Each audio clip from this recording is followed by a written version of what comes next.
noi siamo andati a un incontro di prospettiva.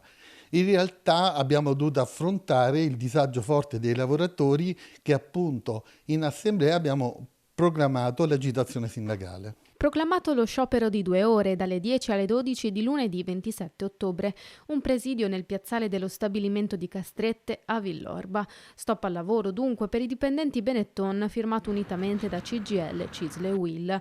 Il motivo? Il mancato confronto sull'uso dei contratti di solidarietà al 90%, arrivato tramite mail dall'azienda a 80 lavoratori. Un'agitazione nata dalla disattesa delle promesse fatte nell'ultimo incontro tra sindacati e azienda. A luglio era stato presentato infatti il piano di riorganizzazione in cui si prevedeva di dividere la società per competenze all'interno di Benetton.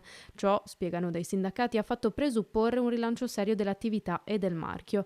Nell'occasione si era anche stabilito che non venisse applicata la solidarietà al 90%, ma si sarebbe mantenuta solo per 1 o 2 giorni fino alla fine dell'anno.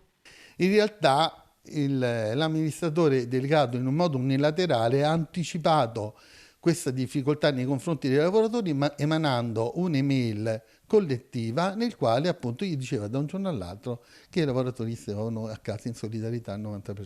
Troviamo questa sorpresa che pesa in termini numerici e pesa anche in termini di prospettiva.